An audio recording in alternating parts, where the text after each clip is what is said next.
Welcome to this presentation. We're going to be discussing the regulation of employment in this presentation. We won't be covering the entire PowerPoint. We'll just be doing about half of it today. And these are actually the topics that we're going to talk about today. We're going to do a general introduction to employment law. Then we're going to discuss the differences between employees and independent contractors. And after we kind of figure out what the differences are between employees and independent contractors, then we're going to kind of talk in more detail about why do we care? Why is that important? In subsequent presentations, we'll talk about these later topics. So let's begin. So we're going to talk a little bit about introduction. This is going to kind of set up the course to some extent so that you have a sense as to where we're going and why we're going there. There's lots of good reasons that people want to take employment law. Here are some of the ones. Some are specific to the subject. Virtually all of us have been, many of us currently are, and virtually all of us will be employees at some point in our life. And so I think it's important from that perspective that we understand what rights we're entitled to, what responsibilities we have, and sometimes what rights we don't have that we might assume that we have. A significant portion of us at some point in our careers will manage other employees. So we'll be responsible for ensuring those individuals who report to us and those individuals who are applying for jobs for which we're hiring are given the rights that they are entitled to have. So as a manager, we'll be responsible for knowing this information. Of course, many of us taking this course are thinking about or already in an HR position. And so certainly in that role, it's pretty obvious why you want to take an employment law course, because you want to be sure that you know how to manage those responsibilities. But even if that's not the career path you're thinking about, you may be thinking about starting a business. And a business startup, at least in the initial stages, probably isn't going to have an HR professional. That will be, you, the entrepreneur. And so you are responsible for those functions that might later be performed by an HR professional. Another reason that I really find employment law so interesting, or so appealing, is that it's tremendously interesting. There's very few areas of the law, in my opinion, that capture the human condition more than employment law. People really do the darndest things at work. Sometimes it's the employee, sometimes it's the manager, sometimes it's some combination of that. If you happen to at some point in your life work in the HR area, my suggestion to you would be on that first day of employment, get out a spiral notebook and start writing down the stories that happen, because you will have a best-selling book by the end of your career. And that also applies if you happen to become an attorney who practices employment law, or you're a paralegal who practices employment law. You will hear the wildest stories, and you'll be the head of cocktail parties, because assuming you remove the names and the identifying information, you will tell stories and they will look at you and go, "No, that didn't happen." Yes, it did. And so other things to think about beyond the subject matter is that we are going to be talking about skills. So even if employment law isn't your thing, no matter what business or legal area you might get involved with in your life, the skills that we'll be developing in this area will help you. For one thing, we'll be reading lots of statutes. Statutes are not easy things to read. They take a fair amount of focus and discipline and knowledge, frankly, to do a good job reading them. And so you'll be developing some skills in that area. We'll also be looking sometimes at regulations. And of course, that's another area that is really important to many areas of the law, to understand how to read regulations. You may think to yourself, well, I'm not considering becoming a paralegal or an attorney. Don't think that just because you aren't pursuing a legal career that you don't need to know how to read statutes and regulations in many legal endeavors. CPAs need to do that. Business people generally need to do that. So these are skills that are transferable across many, many different career paths. A third thing that we'll be doing, and we'll probably be doing this perhaps more than anything else, is reading cases, or at least case summaries. And so understanding what a case is about, how to analyze it, how to apply it to new facts, that's going to be something we're going to be doing throughout the course. And again, very transferable skill. Finally, we'll learn about how administrative agencies work. Now, administrative agencies are not monolithic. They have different characteristics and they have different ways of doing various functions. So it would be silly for me to say, once you learn how the Department of Labor works, or how the EEOC works, or how the National Labor Relations Board works, you are set to go. But these agencies that we're going to be dealing with have characteristics that are transferable to other agencies. They're not outliers. And so seeing how an agency works, how one agency works, will set you up for success in working for future agencies. So these are the reasons, if you're on the fence about why you're here and why you're taking the course, these are some good reasons that I hope will lead you to believe that you are in the right place, studying the right things. We'll be doing some abbreviations throughout the course of this semester. We'll be introducing a lot of vocabulary, so look for terms in bold. They'll usually be in bold and in red, and those are terms that you ought to focus on as ones that are very, very important. I like to think about employment law and the related topics here almost as a foreign language. You will be confronting terms that you haven't seen before in your career, and you'll be responsible for knowing what they mean, of course. There will be some times that you will see terms that are parts of everyday English, and you may think you know what those terms would mean in this context. Sometimes you'll be right, and sometimes the law has adopted a different meaning for that common word. So if you approach it as almost a vocabulary course, I think you're setting yourself up for success. One of the things about vocabulary courses, and I'm going to lump in, the Spanish, the French, the Russian, the Japanese, all those language courses, as well as other vocabulary type courses.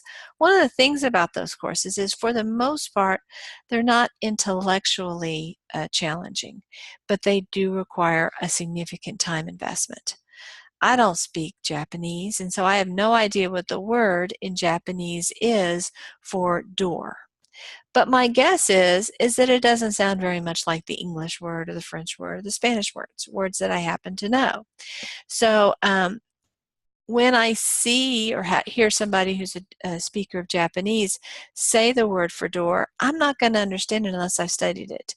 I could be as smart as Stephen Hawking, and I'm still not going to understand when that Japanese speaker says door if I haven't done the hard work of learning it. So there is a challenge with this material. Not so much, it's not like calculus, it's not like, particle physics or something like that. It's the hard work of memorization. And studies indicate that the way we do best memorizing material is by doing a little bit every day. There's something about the sleep process that helps us consolidate, organize, and move memories from short-term memory to long-term memory. And so let's say you decide that you've got 5 hours to prepare for that particular test. Much better to think 10 days in advance and spend 30 minutes each one of those days preparing for the test than to spend 5 hours straight the night before. You're going to retain a lot more information. It's going to be a lot more pleasant for you, and you're overall going to be more successful on that testing project. So my suggestion to you would be to pause me right now, get out your day planner, and set aside a certain amount of time. It might be as few as 10 minutes a day. It might be as much as an hour a day that you're saying this time is sacred. I'm going to just think about vocabulary for this course on these days and focus on that material. It might be when I'm waiting in line at the grocery store, or when I'm having lunch in the cafeteria. Those types of times are perfect moments to do just a little bit of work, and it'll pay huge, huge dividends as the semester progresses. I'm into my spiel. Obviously, a good tool for this, I guess I'm not completing with it. A good tool for this is Quizlet. That's a good thing for you to explore, to consider using. There are other commercially prepared products like Quizlet out there. Many of them are free. I encourage you to explore the free ones. They can be tremendously helpful. Okay, now I'm off my soapbox. Let's continue with the material.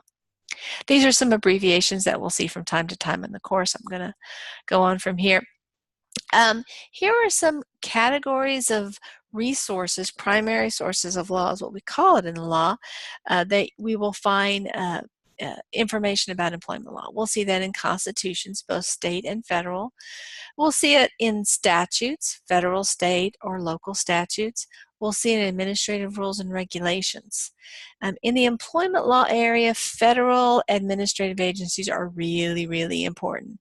This varies greatly from discipline to discipline, but I'm telling you right now, employment law is all about administrative agencies. The big one is the EEOC, but also the U.S. Department of Labor. In Texas, we don't have a lot of aggressive state agencies, but in other states you will find very, very aggressive state agencies. And so if you happen to practice with a corporation or work with a corporation which your HR responsibilities are expansive, you'll want to know that what we have in Texas doesn't necessarily track with what we see in other locations. So these are all sources of employment law. Also, we have judicial decisions. These are also called cases. And we have executive orders. I'm going to flag this one. You can see this one is in bold with red. So this tells you it's a term that you'll want to put on that list of vocabulary terms that you're working on. An executive order is issued by the chief executive for that particular governmental unit. So if it's a federal executive order, it's going to be issued by the President of the United States. If it's a state executive order, it's going to be issued by the governor of that state. In that order, he or she is directing executive branch agencies to promote or prohibit certain types of behaviors. This can be in all kinds of areas. One of the big ones we'll see is having to do with affirmative action. The federal government requires the executive branch agencies to only deal with contractors who are having certain affirmative action issues. Sometimes people get confused about executive orders, and so let me just pause for a second and explain the difference between an executive order and a statute. The big difference, of course, well, there's two big differences. The first big difference is that an executive order comes from the president or the governor. It comes from the executive branch, not the legislative branch. A statute is going to come from the Congress, or it's going to come from the state legislature. That's where bills and statutes develop in the legislative branch. Now, typically, both in Texas and the federal government, the president either has the opportunity to sign a statute, or the governor, if we're talking about a state statute, or can veto it. So the president or the governor does have some involvement with legislation, but he or she can't start a statute. I mean, he or she can advocate for it, can try to motivate the legislature to look at a particular statute, but he or she has no direct power to do so. With executive orders, it's completely the president or the governor's authority. The Congress or the state legislature doesn't have the power to say, you can't do that, Mr. President or Miss President or Mr. Governor or Miss Governor. The only way that the legislature can say, don't do that, is by passing a law that conflicts with the executive order. So that's a process issue about how these documents come into being. But well, that's interesting and important to know. There's probably a more important reality, and that is that a statute, something passed by the Congress or the legislature, signed by the president or the governor, is a law that affects, all of us. It affects people who work for the government. It affects people who are in private industry. It affects you and me in the neighborhood. Everybody is affected potentially by a law. And the executive order scope is much more modest. The comparison I like to draw is, imagine for a second that you're married and your spouse is a Walmart store manager. You're a Target store manager.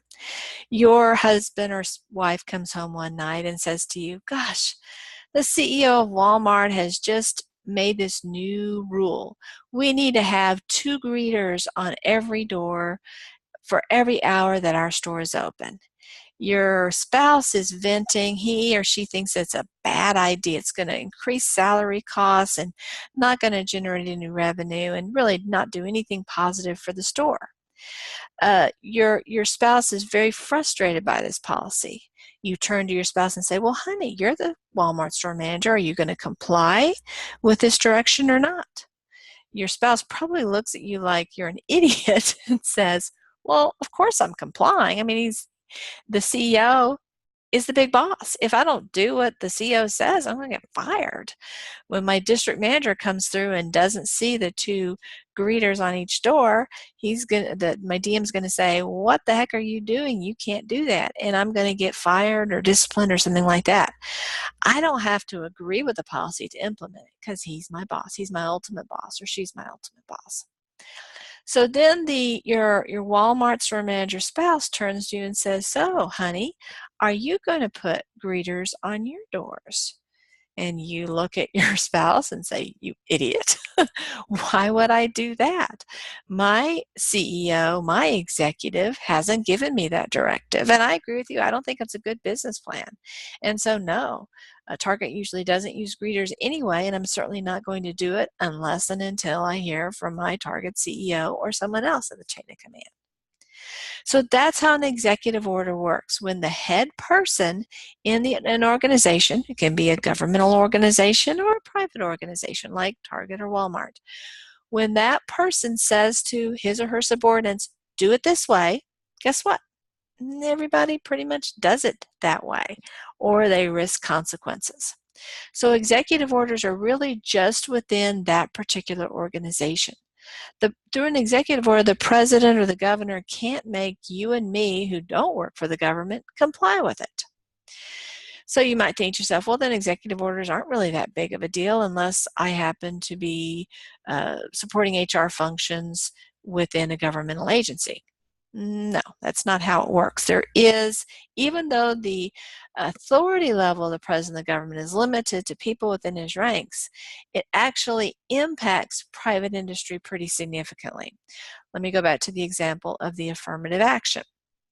The affirmative action requirement is that if, let's say, I happen to be, I run a business called Bob's Trucking, and I mainly, I'm a common carrier. I mainly take items from one business to another business. So moving things from location to location. That's my business model. But I decided, you know what, I'd like to get involved in moving some stuff for the government. And so I want to enter into a contract with the government.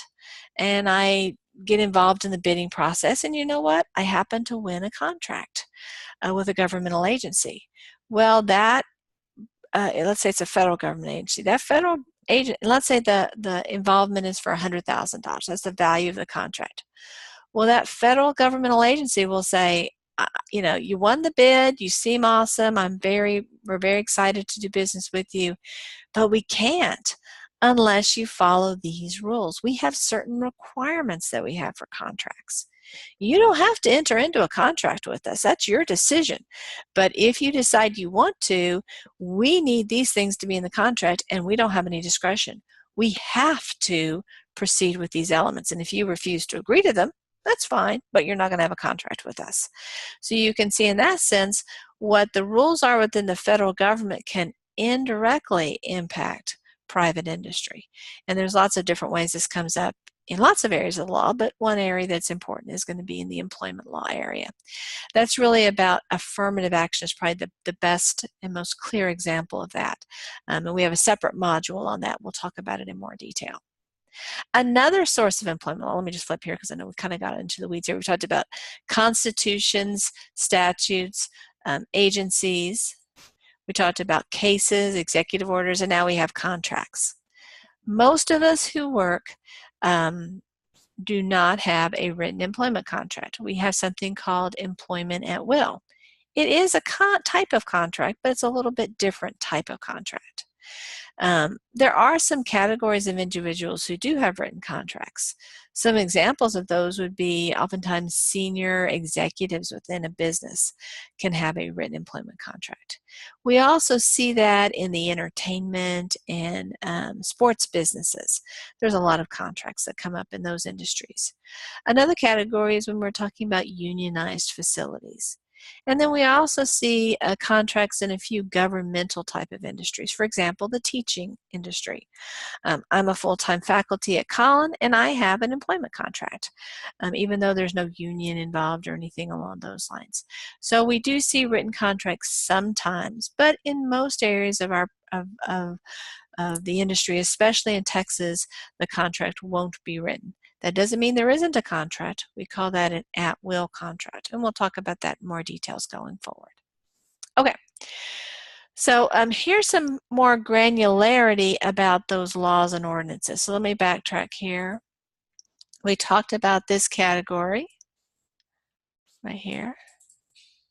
Now we're going to be a little bit more granular and talk about it in more detail. So you can see the heading covers follows from here. One of the statutes that we're going to be really focusing on is Title VII. That's by far the most important statute that we have in this area. And one of the things that Title VII established is the EEOC. You can see it's a red term in bold, so you'll want to pay particular attention to that, add that to your list of vocabulary. The EEOC stands for Equal Employment Opportunity Commission. You'll need to know the abbreviated name and the long name. And of course, it's a federal government agency. It provides guidance for employment issues by creating guidelines for employers to follow. This really has to do with the areas of discrimination law.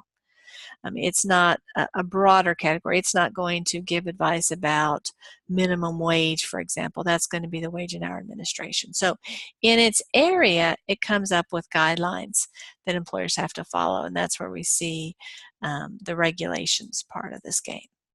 Let's talk about stare decisis. This term is underlined here because ordinarily it would be in italics, but I'm italicizing all these words here, so that's my way of putting particular emphasis on that.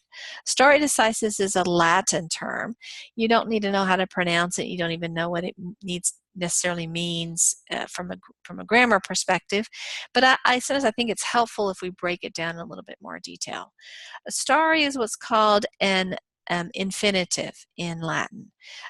In English, the way we do infinitives is we add the word to, to in front of it. So to run, to swim, to jog, to sing, those are infinitives in English. But in Spanish and French and many other languages, we don't have a separate word at the beginning. We have a form of the word, maybe a suffix that we've added. Many times there's an R involved in it that tells you that's an infinitive form. And that's what we have here in English. Latin. We have an ending. And so if you speak Spanish or French, seeing this type of ending is going to seem very, very familiar to you. And that's not a big surprise because, of course, Spanish and French have very close connections with Latin.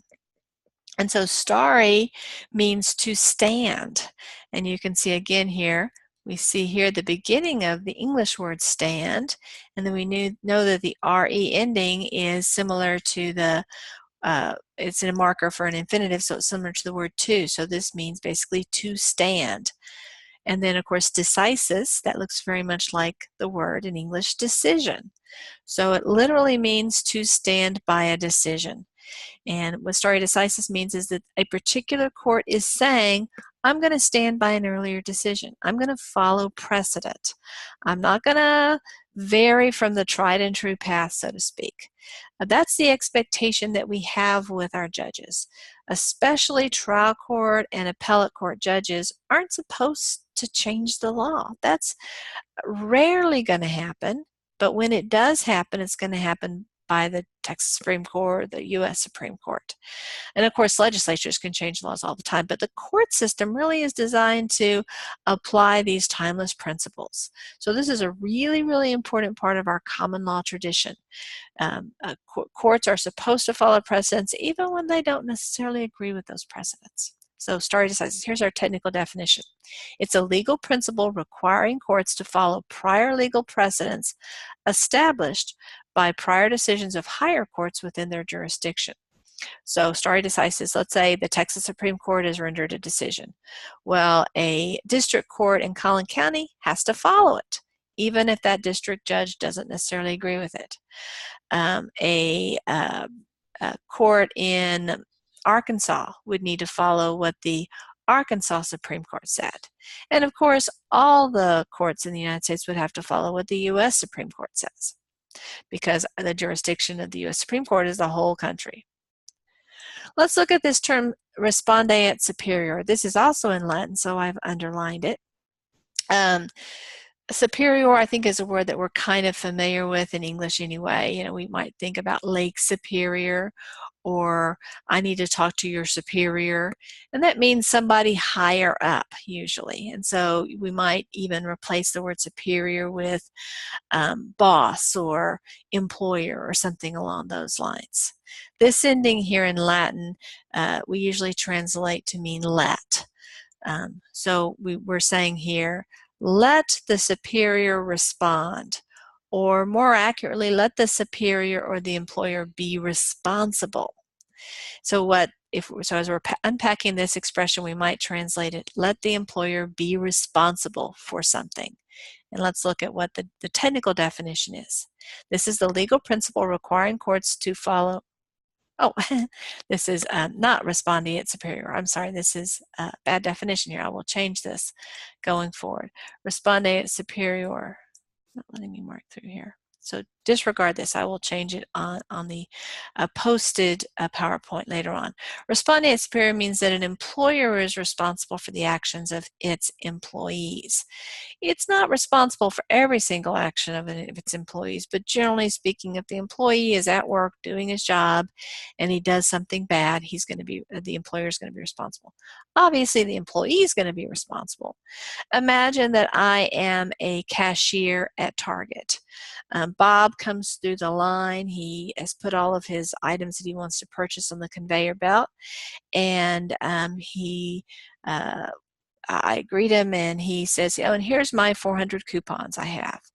And I'm the cashier, but I just hate dealing with coupons. So you know what I do? I sucker punch him. I bring back my fist and land a good one without any warning. Bob is badly hurt as a result of this. Bob wants to sue. He wants to sue me, of course. Duh, I punched him. But, if I'm a cashier at Target, I probably don't have millions of dollars in my bank account.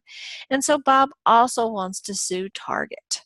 Now, Target might say, well, gosh, Bob, we're really sorry you got punched, but we didn't tell Groover to punch you. We didn't want Groover to punch you.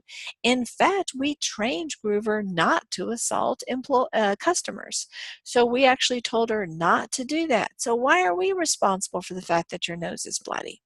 Well, Bob would say, or more likely Bob's attorney would say, well, Target, when your cashiers do a great job and are super efficient and nice, that causes more customers to want to come to your store.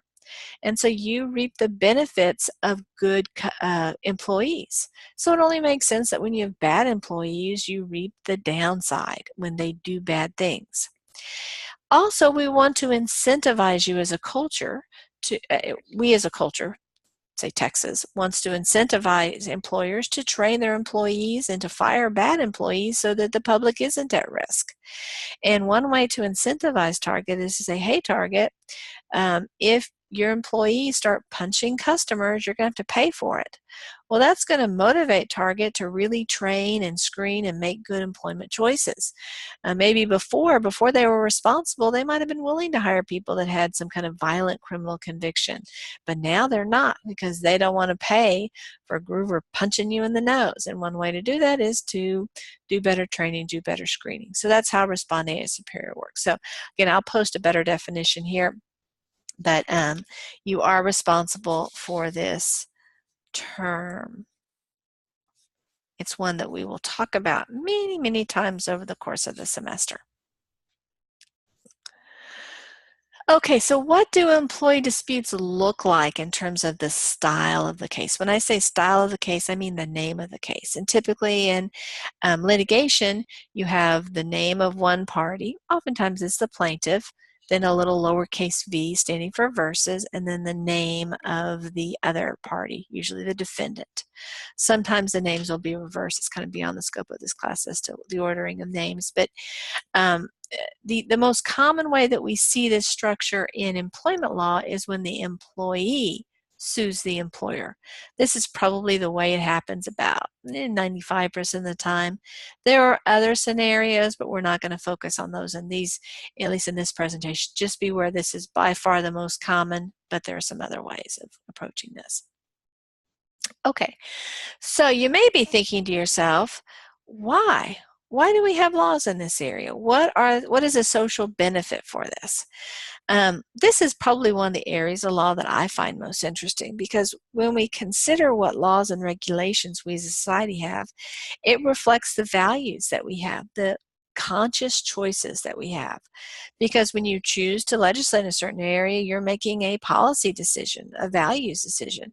And when you choose not to legislate in a certain area, you're making another type of policy decision or values decision. And so we learn a lot about a society by seeing what they value, what they want to restrain, what they want to permit.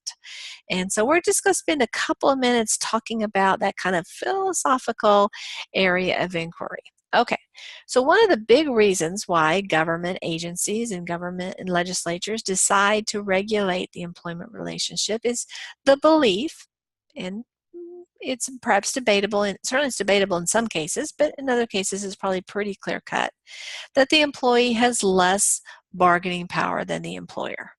Now, when the economy is great and when the employee has awesome skills, that may not be true. But when the economy isn't so great and the employee doesn't have unusually strong skills or skills that really distinguish himself or herself from the marketplace, it's probably a pretty fair thing to say that the employee has less bargaining power than the employer, especially if the employer is a large employer. And so this lack of bargaining power is one of the big reasons that we see laws in these types of areas. But there are other values in our society that kind of push back at that notion. And so really there's a kind of a tension that we have in our society. We want to maybe level the playing field a little bit, but we also want there to be a fair amount of freedom. We want employees to be able to work for companies they want for and to leave companies when they're not happy there. And we want employers, especially smaller employers, to have many of those same rights. And so we have this value in our society that people ought to be able to enter into contracts with whom they want to.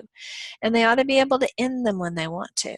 And so that's kind of in opposition to some extent with this idea of wanting to level the bargaining field. So we'll see as we go forward times where this idea is the dominant notion, and sometimes where this idea is the dominant notion, and sometimes where there's a balance between the two.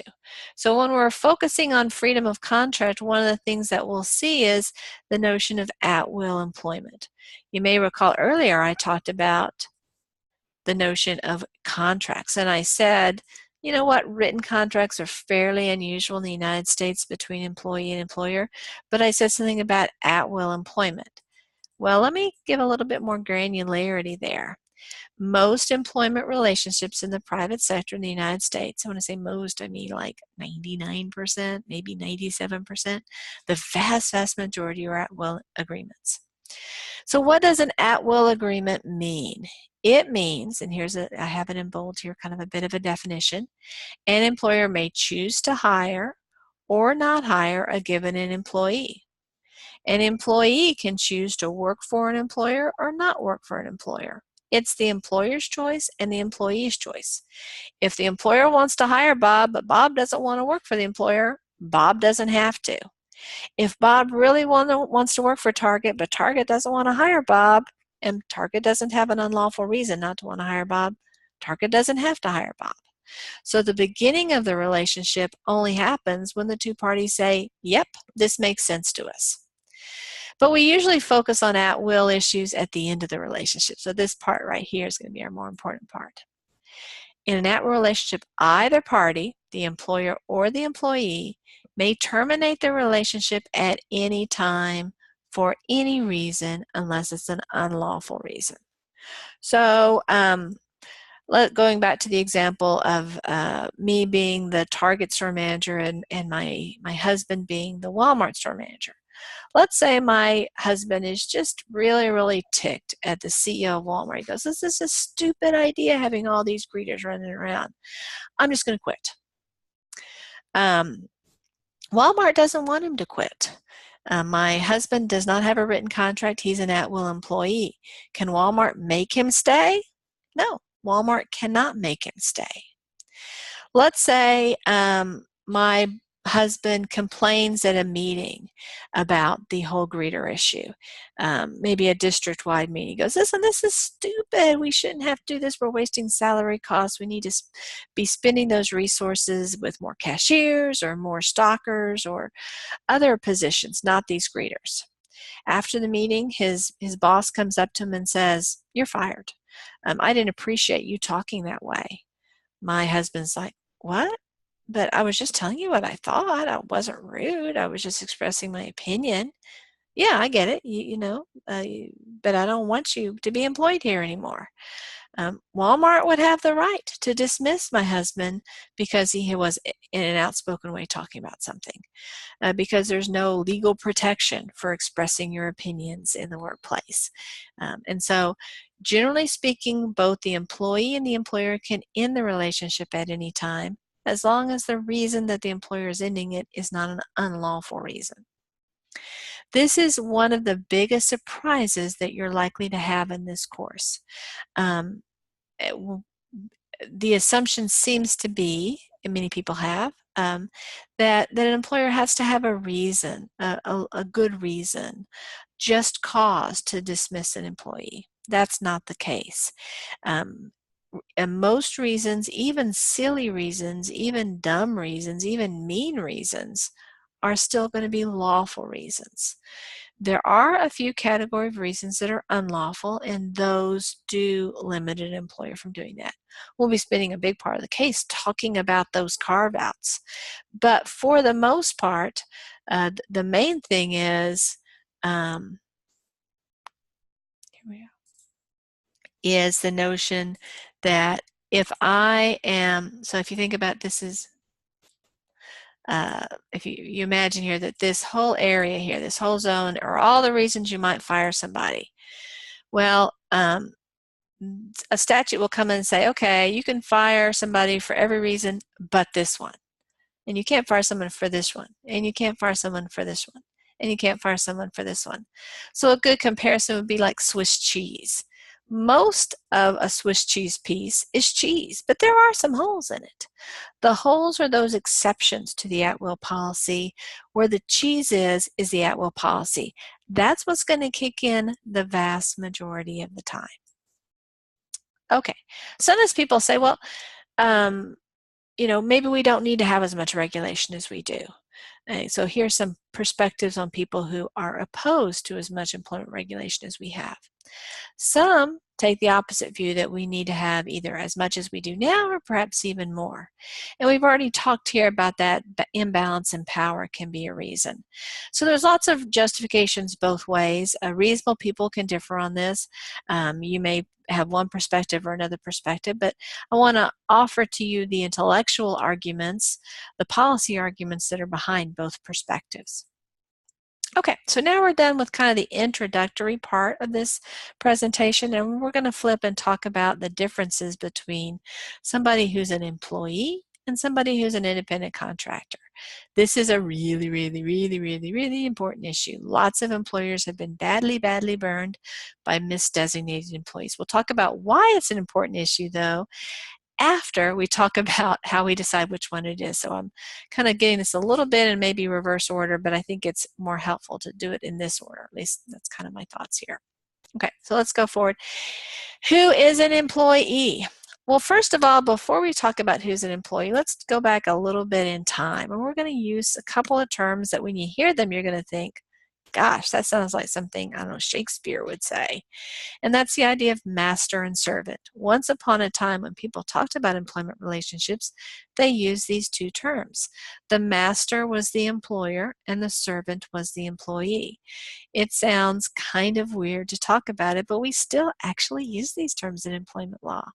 And so that's kind of the foundational idea. We talked about a stare decisis, all right. We talked about how the law tends to stay on the same path until a statute comes along and changes it, or in those rare cases where the highest court might make a change. And so we're a pretty conservative system. Ideas that have been around since the 14 or 15 or 1600s are still percolating in the system in many cases. And this is one of those terms, master and servant. You can see it's in red, so you are responsible for knowing that. Um, uh, One of the big ideas behind master, even when we don't use the term master and servant, is the idea of agency. And actually, when I was giving the example of me sucker punching Bob as he was checking out at the Target, and I said the notion of responde et superior, I actually was talking about agency. Now, most of us, or at least when I hear the word agency, I think of real estate agent or maybe a sports agent or something along those lines. But that idea is actually much broader than those kind of narrow things. If you are an employee of your employer, I guess if you are an employee, you are obviously an employee of your employer, you are going to be its agent for certain purposes.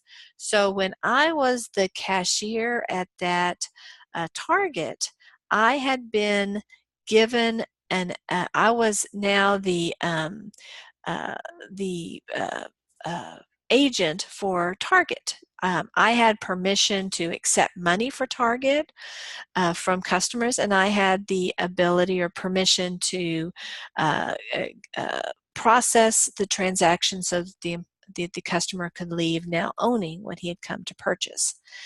We call the employer in this situation, the person who conveys the agency to the employee, we call him or her the principal. So the agent is the employee and the principal is the employer. The party for whom the principal acts and from whom the principal derives authority to act is called the agent.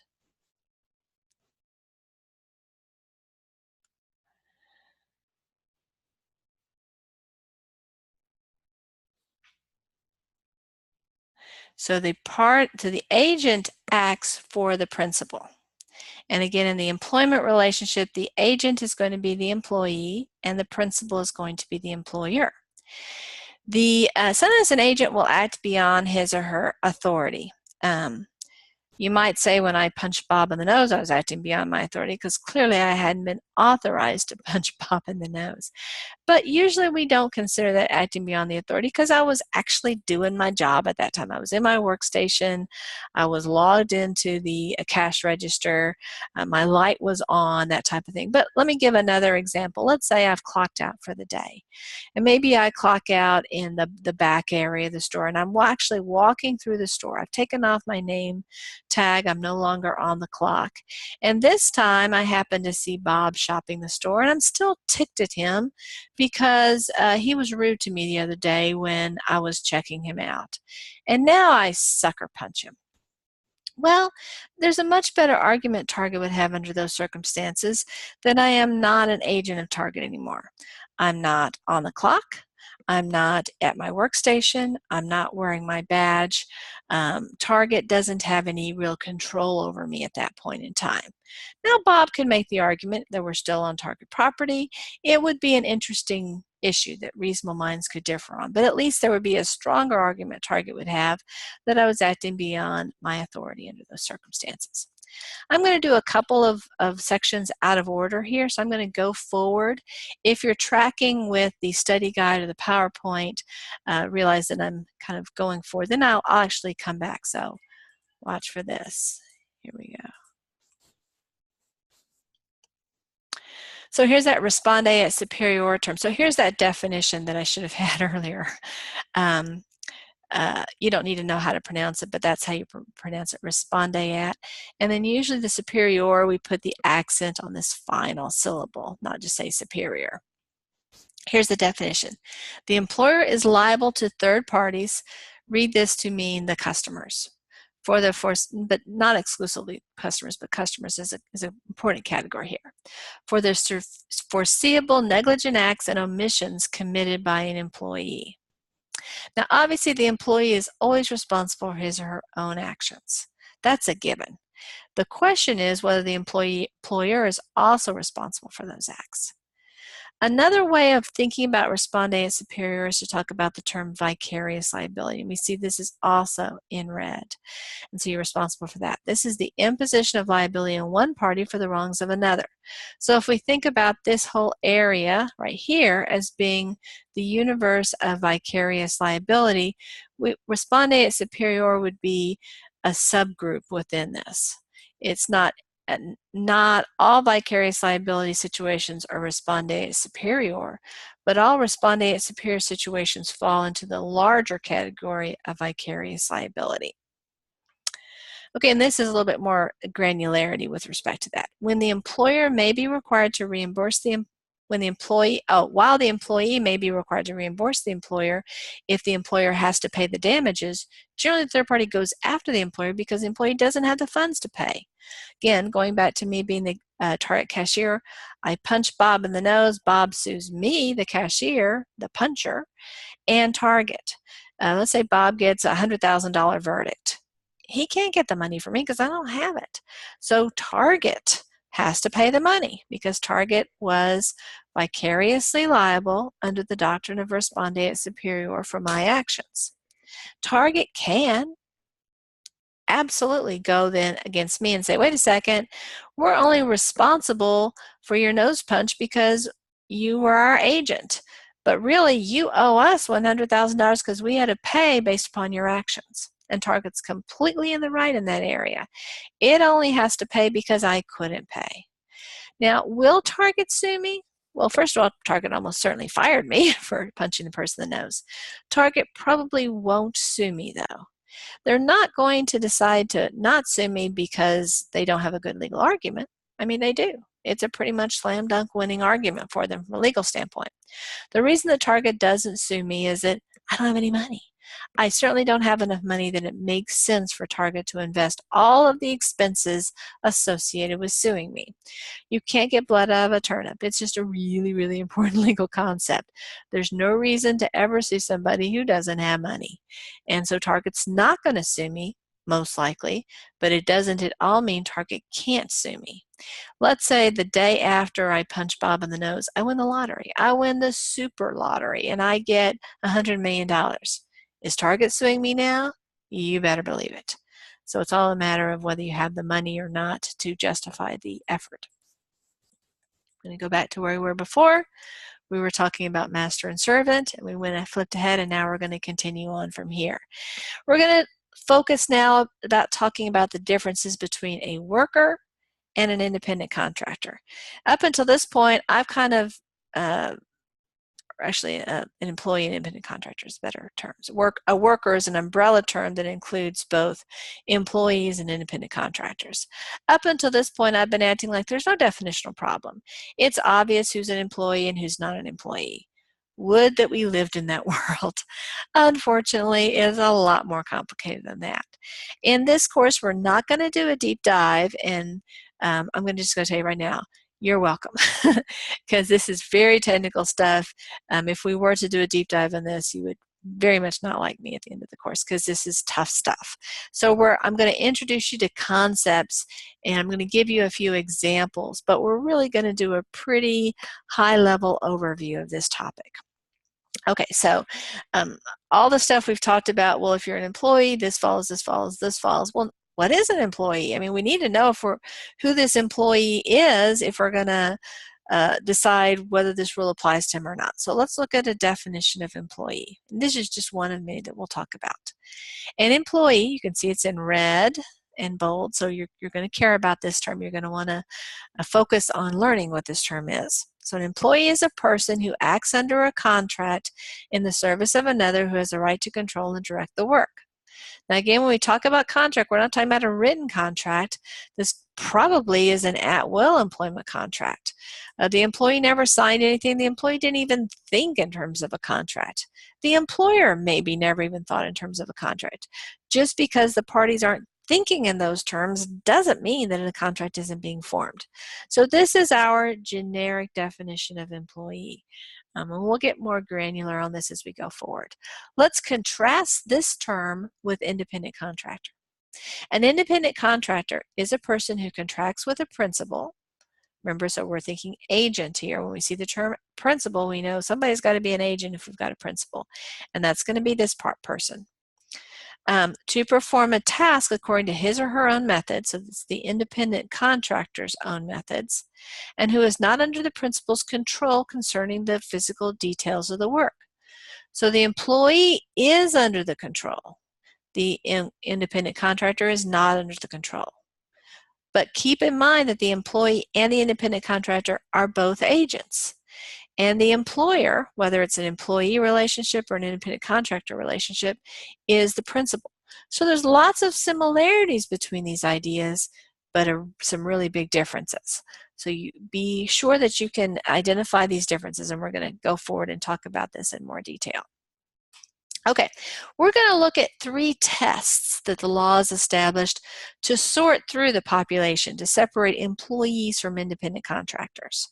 And the 3 tests we're going to look at is the agency test, which is oftentimes called the common law test, so I've put both of those names in here. And we're going to discuss the 20-factor test, which is also oftentimes called the IRS test, so I put both of those names in there. And we're going to talk about the economic realities test. We're actually going to talk about 1 and 3 first, and then we're going to backtrack and talk about 2, the 20-factor test at the end. We're not going to get into the weeds on this one. We're just really going to kind of introduce this. But actually, before we do this, let me just, when we're talking about the independent contractor, I'm sorry, I jumped ahead of myself.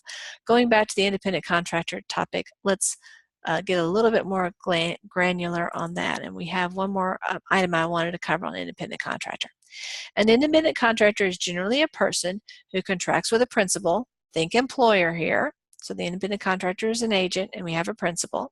So an independent contractor is generally a person who contracts with a principal to perform a task according to a task according to his or her own methods, and who is not under the principal's control regarding the physical details of the work. So this is another definition, a little bit more information, but very consistent with this definition. Just be familiar with both of those. And so now we're going to try to sort through who's an employee and who's an independent contractor using these 3 buckets.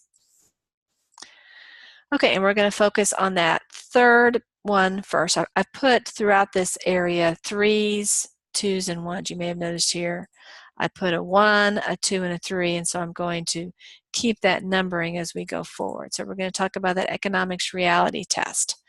What are we focusing on in this test? Well, what we're looking on is whether the worker is economically dependent upon the employer. This becomes a focus on, you know, does this worker only work for the employer? If that's the case, then if the employer stops giving the worker work, the worker's in a real pickle. The worker is economically dependent. But let's say I'm a plumber, and I happen to have 150 customers. If I lose 1 customer, it's not any big deal. I'm not economically dependent on any one customer. I can lose 1, I can lose several, and I'm going to be just fine. That's what this test focuses on. Is that worker economically dependent? If he is, then probably he or she is an employee. If he or she is not economically dependent on that employer, probably it's an independent contractor situation. So this is one of the big issues. The other issue is that worker investing in the employer's business? An example of that investment would be the time that is spent. If I'm a plumber, I'm not spending a ton of time in any particular business that I might be doing plumbing work. I own my own equipment. I own my own probably truck that I'm traveling around on. I'm not using the employer's stuff to get that accomplished. All of those factors would point to the plumber being an independent contractor. So that's information about that third item on the test. Now we're going to go to that first item on the test, that common law agency test. And the critical factor here is about the right to control. So going back to the plumbing example, when I go to businesses that I happen to be doing plumbing work, most of the time the businesses don't have plumbers in their employ. Otherwise they wouldn't have called me, right? And so they don't say to me, well, you know what, I think you ought to use that type of wrench, and I really think you ought to conduct this test or that test. No, they don't really even know what to recommend that I do. They delegate that responsibility to decide how I'm going to do the job to me because I'm the expert. On the other hand, let's say that I work for a company of plumbers. Maybe it's the Benjamin Franklin Plumbing Company or whatever. And the CEO of the company has a workforce of, we'll say, 10 plumbers. The CEO is also a plumber. Well, that CEO probably is telling his employees or her employees exactly how to do the plumbing work. If you see this manifestation problem as you're doing plumbing, then do this approach first and this approach next and this approach third. Use these particular tools. Don't use this tool, use this tool. You're going to be given instructions. In that sense, the CEO of that Benjamin Franklin Plumbing Company is controlling how you do the work. And so in that situation, I'm not an independent contractor because my boss is telling me how to do the work. So that's a very important way of distinguishing between employees and employers. Now you can see that in many cases, if you are an independent contractor in the economic realities, you're probably going to be an independent contractor under the agency test. But it doesn't always track. There could be times where the employer does control how you do your job, but the employee or the worker is still not economically dependent on the company. So you can have conflicting decisions. That person is an employee under the agency test, perhaps, but not an employee under the economic realities test. I would say most of the time they're going to be consistent, but there's the possibility for differences. Okay, now we're going to talk about that second test, which is called that IRS 20-factor test. By the way, you do need to know that it's the IRS who does this particular test. I'm going to again flip ahead in the slides a little bit. We'll backtrack, so don't worry about that. This is oftentimes called the right to control test. You can see this is going to track pretty closely with that agency test we already talked about. And you can see the 20 factors. I've put one of these factors in red, training. This is the one that we're going to focus on here. When an employer provides training, a significant amount of training, that's a really important factor under the IRS test that points to that particular worker being an employee instead of an independent contractor. If training isn't provided, then that is an indication that that person's more likely to be an independent contractor. No one of these factors controls. You could have several of these factors present and still have a finding that the person is an independent contractor, or you could have maybe only one of these factors showing and that person may be held to be an employee. So this list isn't some kind of scale system that you can say, oh, we have 11 pointing one way, 9 pointing the other way. No, it's a much more fluid situation where the court is going to kind of consider not just the number of factors that are met, but how strongly a particular factor is met. So I'm going to go back here to where we were just a second ago. And now, so we've talked about the 20-factor test, our third of our 3 tests. So we've been able to talk about all 3 of these tests. And now I'm going to flip through these slides here. I put little blue asterisks on here, and that tells me that I'm not going to ask you for the nitty-gritties of these, so you don't have to commit these to memory. You will need to know, again, what I have already talked about, the things in italics. Those are your clues. Those are the really important things. By the way, a little reminder, as you're going through your study guides and you see things I've put in italics, I recommend you highlight those because those are things that I've identified as being really, really important. And so go ahead and mark those as being things you want to focus on. And so you'll want to know the economics reality test is all about being economically dependent. You're going to want to know the agency test is about the right to control. You're going to want to know the 20-factor test is also about the right to control and that there are 20 factors. You aren't going to need to know these particular questions. Of course, if you see a question about economic, you can see economic reality test even has some right to control questions on it. But don't worry about memorizing these. For the agency test, don't worry about memorizing these factors. Don't worry about memorizing these factors. With respect to the 20-factor test, the only one that I'm asking you to memorize is training for the 20 factors. So the other 19 factors you aren't going to have to memorize. The IRS cares about employee status, because if a person is not an employee, the employer doesn't have to do tax withholding. So it makes the IRS's job a lot harder in collecting the taxes from that particular person. As a procedural matter, it's just a lot easier for the IRS if the if the worker is an employee. And so guess what? The way that the IRS interprets this 20-factor test is,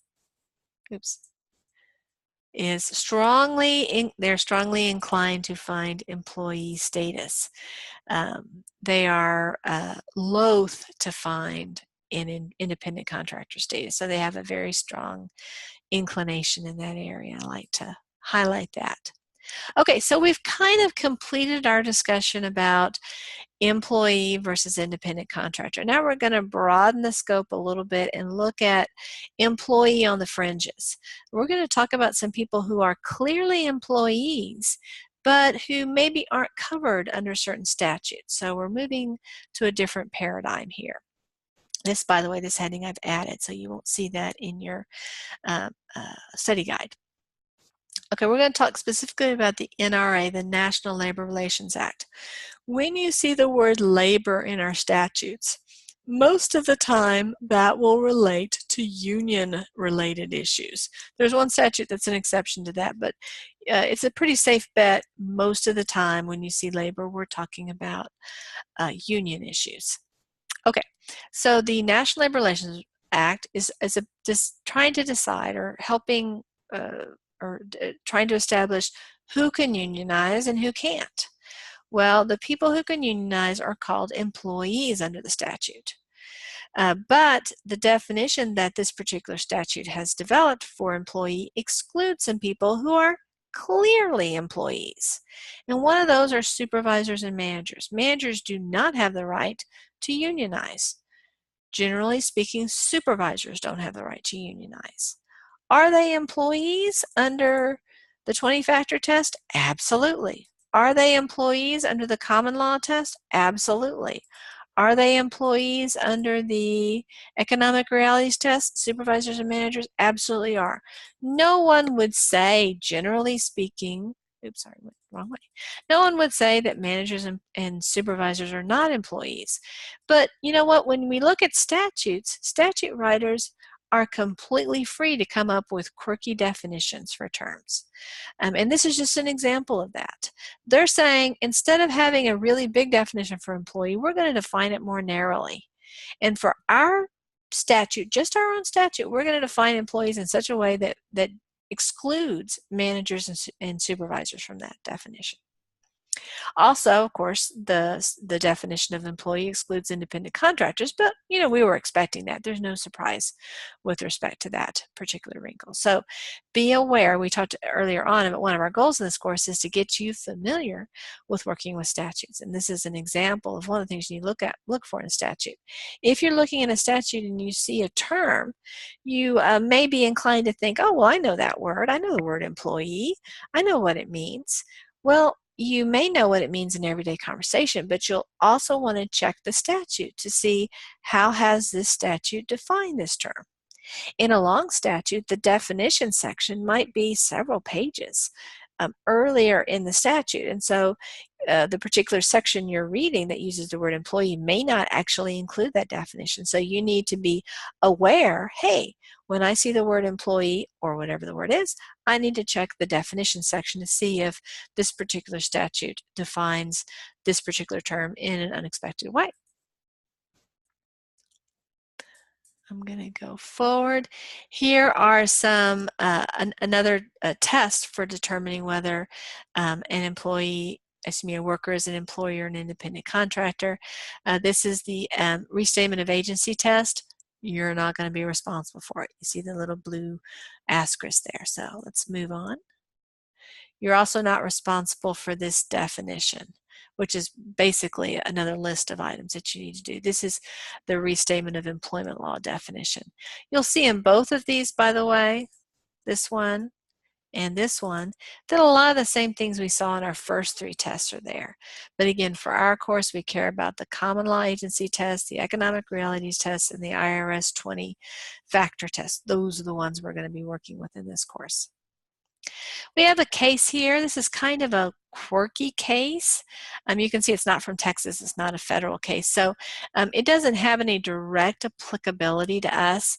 I like to use this case, though, just to kind of get us used to thinking about case law, because that's one of the skills, of course, we're trying to develop. When we look at a case, we want to break it down into kind of 4 ideas. The first thing we want to do when we look at a case is try to decide, well, what's it about? What is the legal principle that the court is telling us? And so one way to do that is to phrase the question that the court is answering as an issue, as a question. And that's what we've done for this particular case. Does a court have the power to hear a dispute when a statute specifically provides for a non-court remedy? You may be thinking to yourself, gosh, that doesn't even sound English to me. Part of the process of learning to read cases is becoming familiar with kind of a different paradigm or a different way of thinking. This may make more sense as we dive into the facts. So let's look at the facts here. Mom here, the child is Shane. We'll call her just Mom, just to keep things straight. Mom works as a cashier at a Circle K type place. Anyway, she doesn't have childcare a particular day, and so she brings Shane, who's just a little kid. He's 8 years old, to work. Maybe it's the summertime, or maybe it's after school.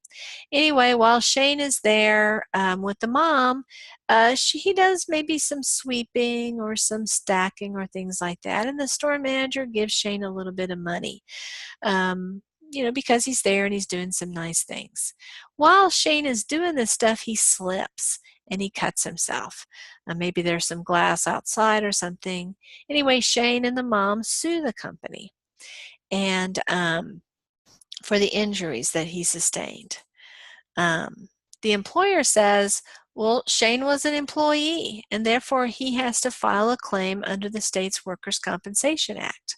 He can't sue the employer because, again, and we'll talk about how workers' comp works in Texas, but in the other 48 states, other than Texas and Oklahoma, an employee who's injured at work, his remedy is to file under the workers' comp statute. So what the employer is saying is, yeah, Shane can sue us, but he's an employee, so he's going to have to use that state workers' compensation track.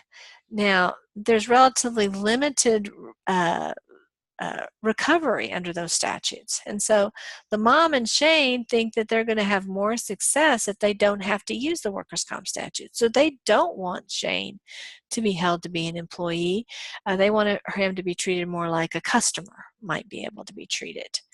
The statute, the court said, yeah, the employer's right. Shane is an employee. He's being paid and he's doing work, and so therefore if Shane wants to collect for his injury, he's going to have to use the workers' compensation statute. Now you might be thinking to yourself, I hope you are, because that shows you're paying attention. Gosh, Shane's 8. I mean, child labor laws prohibit that. He couldn't be an employee. I mean, if he's an employee, the employer has violated some pretty serious child labor law issues. I completely agree with you. You might also say, gosh, it sounds like that the employer probably wasn't even paying Shane minimum wage. Maybe he was, but probably not. And so there may be a Fair Labor Standards Act violation or a State Minimum Wage Act violation. You're right. It was a pretty aggressive stance on the part of the employer to say Shane was an employee, because the employer was essentially saying, and we violated other laws. Usually employers don't say things like that. Don't worry about the name of this case. This is more of an example case. And when we're going through this course, I will have cases that are example cases that are there to show you how these issues kind of play out in the real world. But they're not in and of themselves important. They give an example of this phenomenon. Other times there will be really important cases that you will be responsible to know the name of it, its holding, sometimes its facts. So I'll try to distinguish between those two categories going forward. Okay, so we've talked about employees, we've talked about independent contractors, we've talked about how to distinguish them. You may be wondering a little bit as to, why do we care so much? Well, I've given a few hints when I talked about vicarious liability, and I talked about the IRS's interest in establishing whether this particular person is an employee or an independent contractor. But now we're going to do a bit deeper dive into that area, and we'll see that this is a really, really important distinction. Employers ought to be focused like a laser beam on this stuff. Okay, so we already talked about the respondeat superior issue. Employers are not responsible for most torts committed by an independent contractor. So again, if I'm an independent contractor for Target and I punch somebody in the nose, probably Target's not going to be responsible. If I'm an employee acting in my course and scope, Target is going to be responsible. So you can see why an employer might prefer to call people independent contractors instead of employees. That's an advantage for them. Let's talk about why it matters. Why, even though an employer has some advantage to having people identified as an independent contractor, how does the state, how do statutes look at this? One thing to consider, we've talked about this a little bit with the NLRA, but now we're going to talk about it from Title VII perspective, and this is our first time talking about Title VII, so let me give a big call out to Title VII. This is the big deal. This is the law we're going to spend a ton of time on. You may wonder why we start with the 7th title or the 7th part of the statute. This is the part that has to do with employment law. There's actually several titles or sections to this larger employment law, and those have to do with lots of really, really important things. But the one that's relevant to this course is Title VII, and most of the time people just refer to it as Title VII. But it is part of a larger law, the Civil Rights Act of 1964. Really, really important law, just generally in our society, important well beyond its employment law implications. This was passed when Lyndon Baines Johnson was president, and we'll talk more about legislative history in a later section. But again, really, really important law. But one of the things about this law is that it protects us from employment discrimination, but it doesn't protect independent contractors. So if I'm an independent contractor of Target, and Target says, we don't need your services anymore because you're a woman, or because you are Asian, or because you are over the age of 40, or whatever the particular thing is, I don't have any recourse. Target can do that in many cases. Not all cases. The Asian example wasn't a good one, but Target could decide not to continue an independent contractor relationship because of my age or because of my gender. There wouldn't be any problem with that. The race thing is more tricky. So let's go through a scenario. You'll see this is our first scenario in the course, and you'll see throughout this presentation that I have lots of scenarios. I do that so you can see how these kind of abstract concepts actually play out in the real world. I'm going to also give you another hint. Many times I use some version of these scenarios. I change the names a lot and some of the facts, but I use many times these scenarios as a basis for test questions. So it really is worth your time to become familiar with the scenarios. But on the other hand, don't look at these scenarios and say, okay, in the scenario involving Bob, the answer was X, so I don't even have to read the question. I change the facts. The concept you want to be responsible for, but don't think you can kind of go on automatic pilot and assume that the facts or the analysis is the same in each one of these cases. Okay, so let's look at this first scenario. We have a company. It solicits bids from lots of independent contractors because it's building its office complex. The CEO of the company decides that he won't accept any bids from Asian contractors. So obviously this guy's got some issues. And so he rejects an bid by an Asian contractor, but he doesn't have any legitimate reason for doing so. The Asian contractor brings a lawsuit against, I guess this should be Eel here. So we should change that to Eel. I have Bob there. Maybe Bob is the name of the CEO. What the CEO did is unlawful, but it doesn't violate Title VII. So I guess the CEO is Pete here. So Pete, the CEO's refusal to hire Asian companies is not a violation of Title VII because Title VII doesn't cover independent contractors. So the Asian companies are going to be able to successfully sue the CEO, but not based upon Title VII. That's the takeaway there. So what are some things that distinguish the employee from the employer in terms of the day in, day out things that happen in a work environment? Well, one thing is that the employer is required to make payroll deductions, to do federal income tax withholding. In states that have state income tax withholding, there will usually be state income tax withholding as well. Social Security, which is usually called FICA, Medicare taxes, things like that will have to be without workers' comp taxes, unemployment insurance taxes, all of that the employer is responsible for making deductions. Many times the employer is responsible for deducting for the employee's pay, but oftentimes the employer also has to make his own payment. So it's not just an administrative act that he's having to do, but he's actually having to take money out of his own pocket. Independent contractors, you know what? They're responsible for paying their own taxes. The employer doesn't have to collect the taxes and doesn't have to contribute toward the taxes. Okay, so let's consider another scenario. You'll see a lot of my scenarios have Bob in it, so just be prepared for that. Bob provides auditing services to the Frisco American Bank as an independent contractor. So we'll say Bob's an accountant. Because of this, the bank is not responsible for paying Bob's federal unemployment tax, which is FUTA, Social Security tax, which is FICA, and also the FICA excise tax. So because Bob is an independent contractor, the bank is not responsible. But let's say the relationship continues for a while and the Frisco American Bank decides to hire Bob as an employee. Bob works there 40 hours a week. He's still doing the same work. He's still doing auditing services, but now he's an employee. Well, now the bank is responsible for doing all of these withholdings. So again, we're still in the situation where we're talking about independent contractors.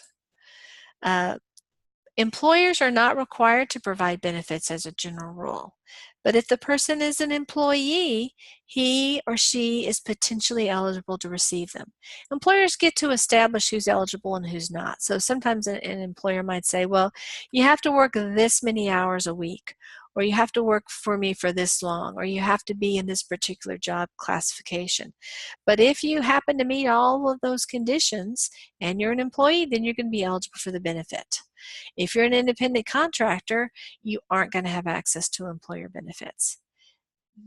So let's go through a scenario. So Mary, she's a freelance accountant. She's hired by Pug Industries whenever there's some auditing work that needs to be done at Pug's office.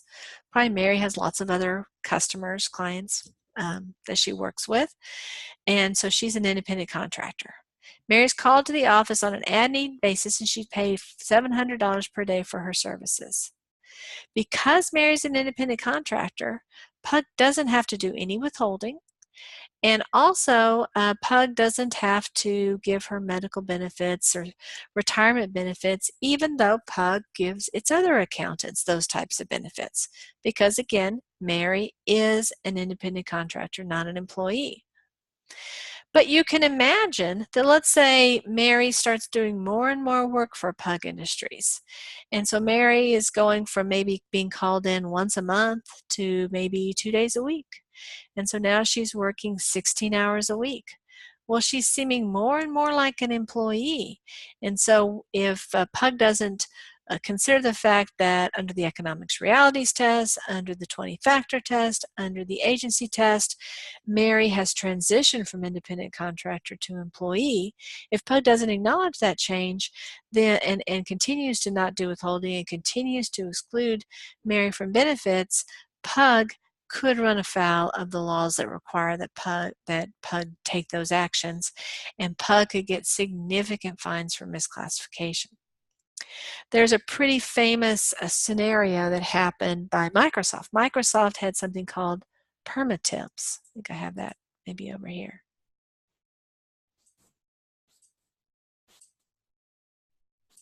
Maybe I don't have it.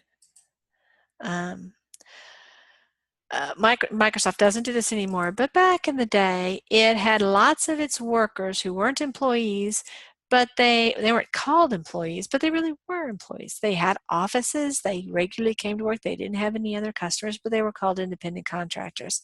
And they were excluded from the benefits. It was a cheap way for Microsoft to get these workers. These workers wanted to work for Microsoft. They wanted to be employees, but they weren't offered employee spots. And what happened to Microsoft is that they were caught. They were nailed. They were required to pay these people as if they had been employees. It was a very expensive scenario for Microsoft. Plus, Microsoft had to pay lots and lots of fines. Microsoft's an awesome company, but don't be Microsoft. This is not a smart strategy. You can probably get away with it for a little while if you are representing a company or you're an HR professional within the company. Then there's probably going to be a period of time you can get away with it. But when you're discovered, it's going to be a world of hurt. And guess who they will look to? They will look to the law firm or the in-house attorneys and paralegals or the HR professionals and say, why did you let us be in this scenario? And it won't be a happy situation for you to be in. Okay, so let's look at a couple of additional scenarios. Okay, we have a consulting firm. Sam and Arnie are analysts for this consulting firm. I guess we should call them Bob and Larry, not Sam and Arnie. I don't know why I changed the names there.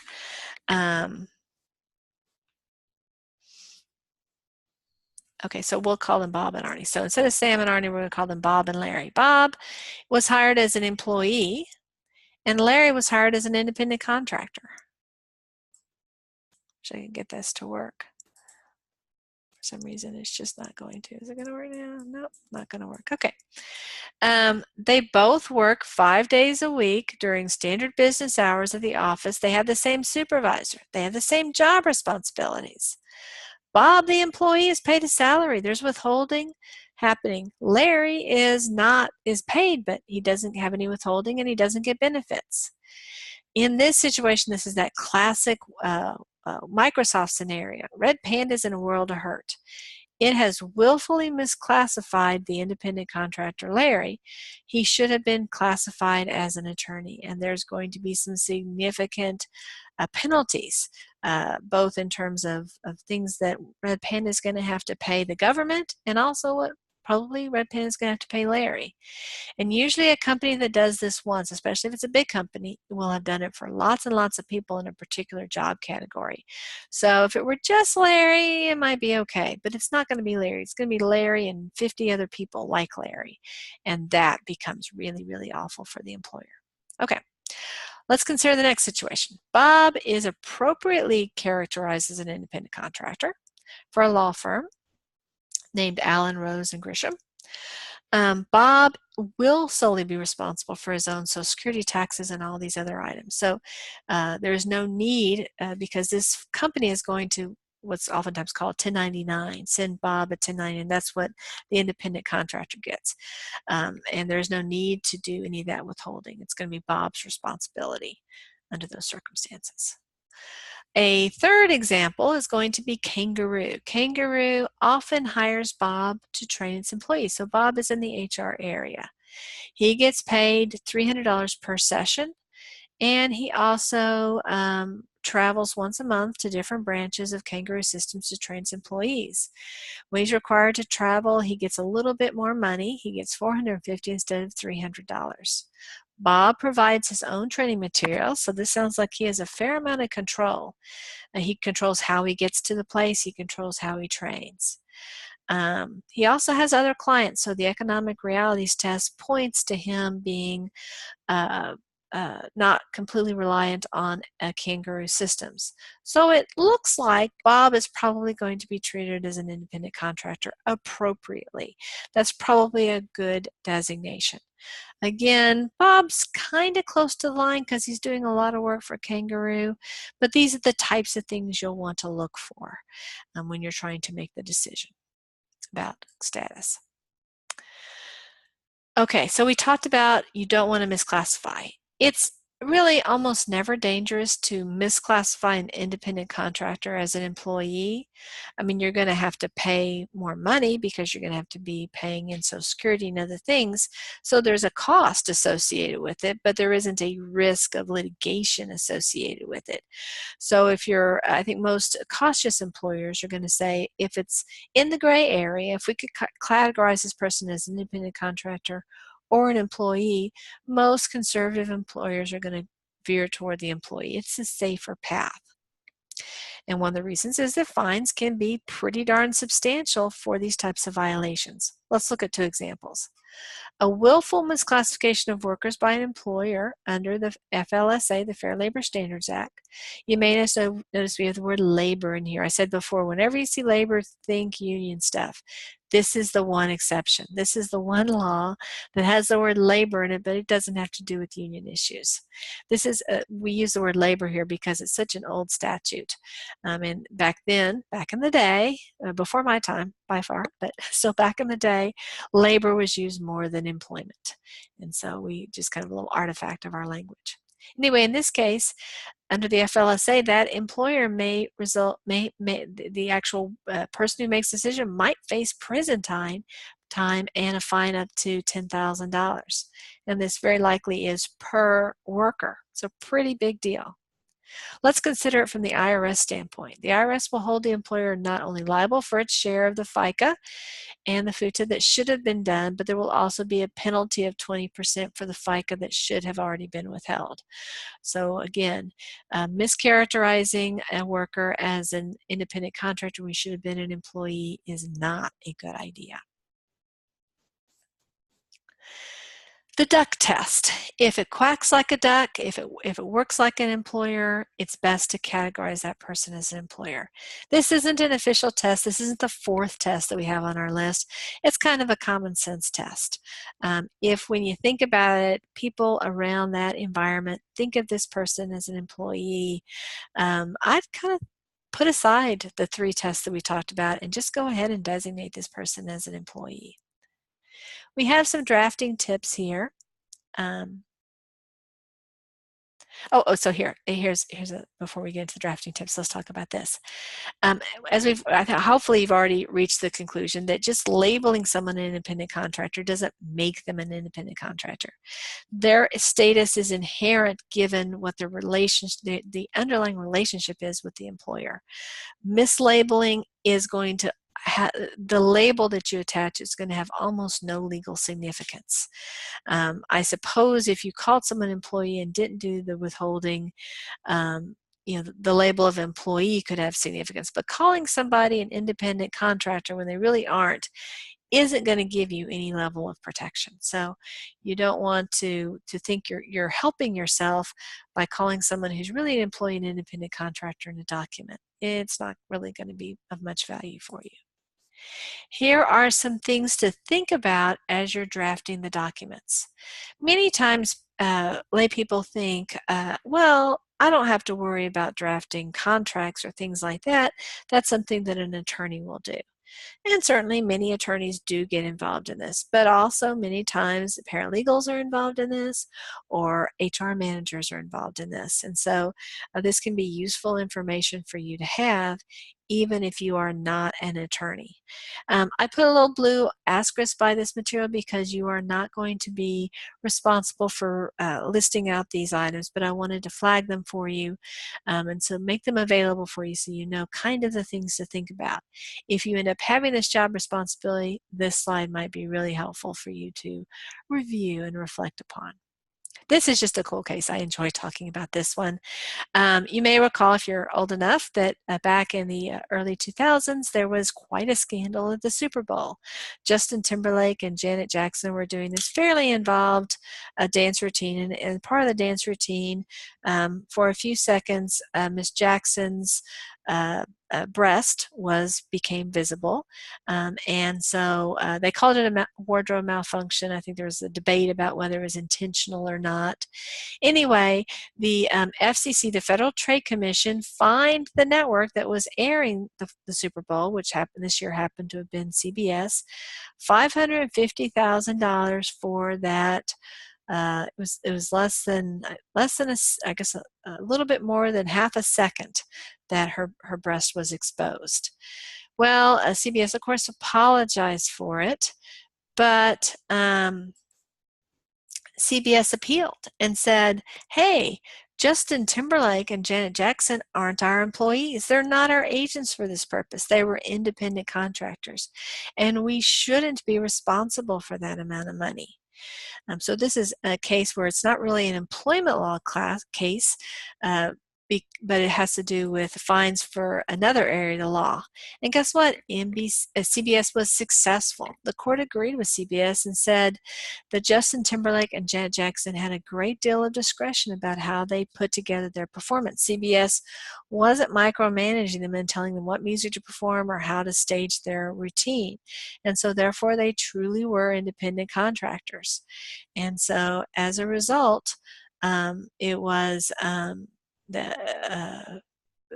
not responsible. CBS was not responsible. At this point, we're going to I'm going to end this lecture.